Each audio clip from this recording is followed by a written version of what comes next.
σας, σήμερα θα κάνουμε το review του Audi A6 2000 κυβικά turbo.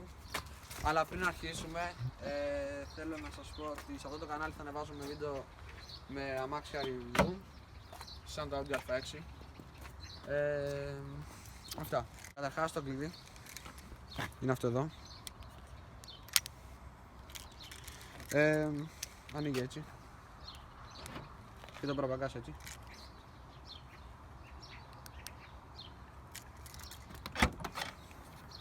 Έχει αρκετό χώρο, πάρα πολύ. Πάμε τώρα στις θέσεις, τις πίσω θέσεις. Όπως βλέπετε πίσω με τα δερμάτινα τα καθίσματα, το packet αυτό της Audi είναι πολύ αναπαυτικό με το air condition εδώ, όποιος καπνίζει εδώ. Και τώρα, άμα κατεβάσουμε αυτό το πράγμα, μπορούμε να βάλουμε το χέρι μας ή να ανοίξουμε αυτό εδώ και να βάλουμε το καφέ μας, το νερό μας. Και άμα ανοίξουμε αυτό, π.χ. έχουμε τρακάρι, με τη μία βγάζουμε αυτό εδώ που είναι οι πρώτες βοήθειες της Audi. Πάμε τώρα στη θέση του συνοδηγού. Όπως βλέπουμε, η μπροστά θέση και οι δύο είναι αναπαυτικές με την επένδυση του ξύλου εδώ και σε κάθε πόρτα και από την άλλη πλευρά και εσείς πίσω. Εδώ θα κάνω το review όταν είμαι στη θέση του οδηγού, άρα πάμε τώρα στη θέση του οδηγού.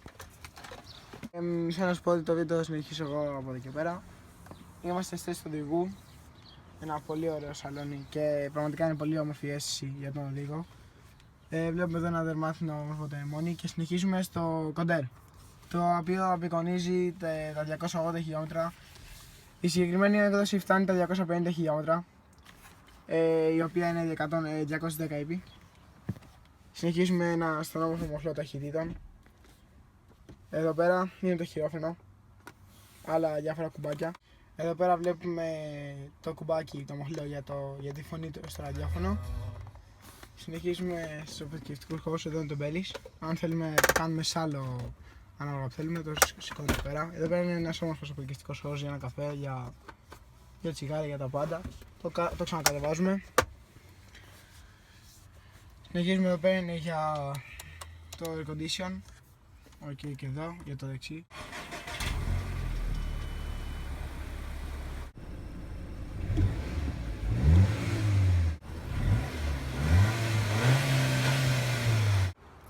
Αυτό ήταν το πρώτο μας βίντεο.